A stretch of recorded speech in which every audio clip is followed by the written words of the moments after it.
네, 안녕하세요. 자, 영국 웨스트브롬에 나와 있는 이건입니다. 방금 토트넘과 웨스트브롬, 정확히 웨스트브롬위치와 토트넘의 프리미어리그 8라운드 경기가 끝났습니다. 토트넘이 1대0으로 승리를 했고요. 88분에 해리케인의 결승골에 힘입어서 토트넘이 승점 3점을 챙겼습니다. 일단은 토트넘은 17점이 됐고요. 선두 경쟁을 이어갈 수 있게 됐습니다.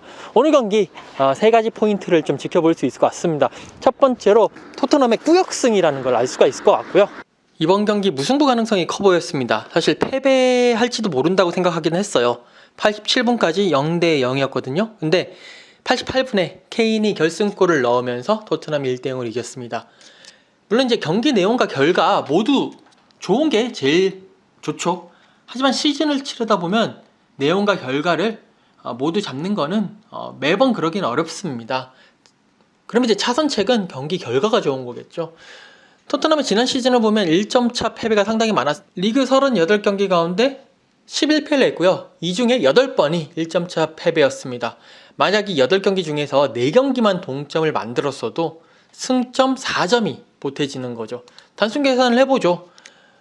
승점 4점을 보태면 승점 63이 되고요. 그럼 5위로 올라설 수 있었어요. 그렇게 된다면 토트넘은 올 시즌 유로파리그 예선을 치를 필요가 없었겠죠.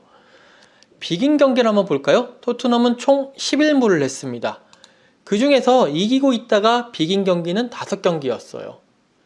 12월 3일 에버튼 원정 같은 경우는 1대0으로 이기고 있다가 후반 추가 시간에 동점골을 내줘서 아쉬움을 남긴 경우도 있는데, 이기고 있다가 비긴 5번 가운데 3번만 비기지 않고 승리를 거뒀으면 승점 3점을 승점 9점으로 바꿀 수 있었어요. 그러니까 6점을 더할 수 있었거든요. 역시 단순 계산을 해보면 승점 65까지 올라가고 첼시가 승점 66이었으니까 어떻게 보면 끝까지 4위권 다툼을 할 수 있었습니다. 올 시즌 리그에서 조금 달라졌습니다. 토트넘이요. 물론 이제 뉴캐슬전, 웨스트햄전 모두 홈경기에서 이기다가 막판에 동점골을 허용하면서 아쉬움을 남기긴 했습니다. 하지만 리그 가장 최근 3경기, 번리 원정, 브라이튼과의 홈경기, 그리고 또 이번 웨스트브로미치까지 모두 끝까지 포기하지 않고 1점차 승리를 거뒀습니다. 번리전은 후반 31분 손흥민 선수, 브라이튼전은 후반 28분 베일 선수가 결승골을 넣었습니다. 그리고 웨스트브로미치 원정에서는 케인 선수가 후반 43분에 결승골을 넣으면서 승리를 하게 됐죠. 이 덕분에 토트넘은 3무를 할 것을 3승으로 바꾸게 됐습니다. 승점 3점짜리를 9점까지 끌어올린 거죠. 6점 플러스가 됐습니다. 이렇게 꾸역꾸역 이긴 꾸역승, 이 3연승이 분명히 토트넘의 순위 경쟁에 큰 힘이 될 것 같습니다. 두 번째로는 손흥민 선수, 정말 체력적 저하에도 불구하고 좋은 고군분투를 했다. 여기에 또 몇 차례 슈팅을 했었습니다만 약간의 체력적 저하가 아쉬웠다. 그래도 잘했습니다.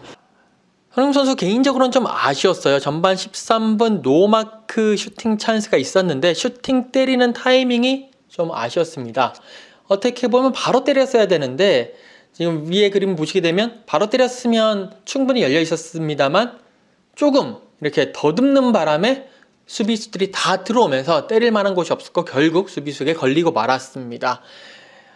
이 퍼스트 터치에 아쉬움이 있었는데 이 의미는 체력이 100%가 아니었다 라는 의미가 되겠죠. 사실 웨스트브로미치전은 루드고레츠 원정이 끝난 후 60시간 만에 가진 경기였거든요. 목요일 밤에 경기를 하고 비행기를 타서 런던에 오면 금요일 새벽이 되고, 그날 자고 다음날 회복 훈련 간단하게 하고 토요일날 오전 훈련하고 난 다음에 바로 웨스트브롬으로 이동을 해서 경기를 펼쳤습니다. 특히 낮 12시 경기였거든요. 그렇기 때문에 컨디션을 조절하기가 상당히 힘든 그런 모습이었습니다. 후반 18분 상황도 조금 볼까요? 케인의 패스에 맞춰서 손흥민 선수가 스프린트를 했는데 평소보다 스프린트 최대 속도가 조금 떨어진 모습이었어요. 제가 계산을 해봤는데 스프린트부터 슈팅까지 3.04초가 걸렸습니다. 이동거리는 약 한 21m, 그럼 초속 6.9m를 달렸다는 얘기고 시속으로 환산을 하면 24.84km입니다.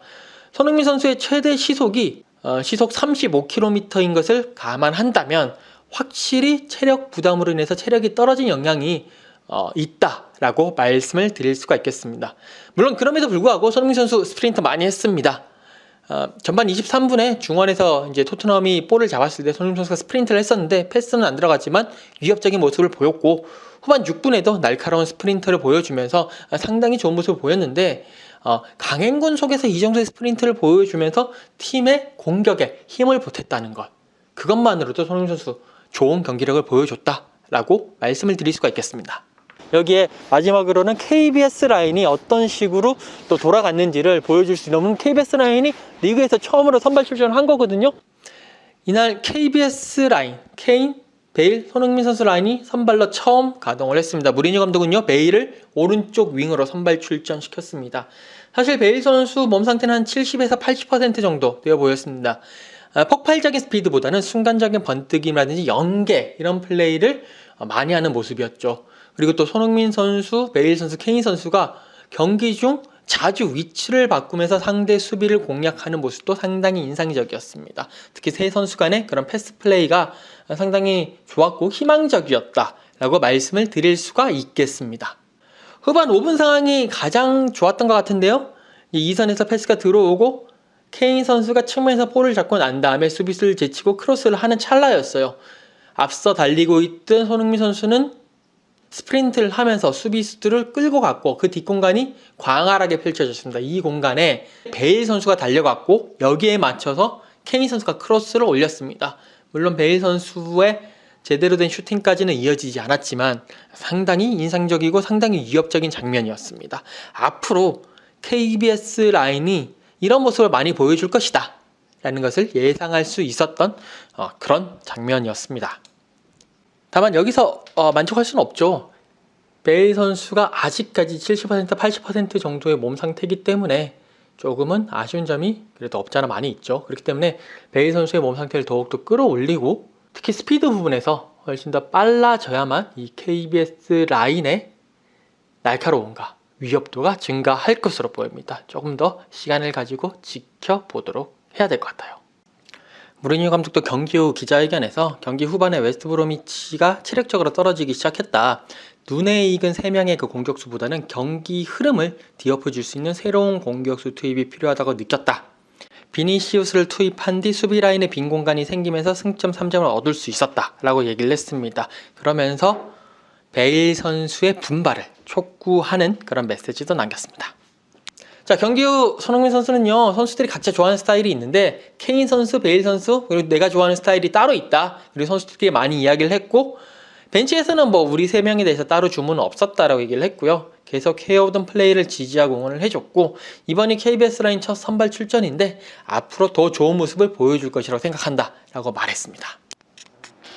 자, 여기까지 웨스트브로미치 토트넘의 경기 3가지 포인트 짚어봤고요.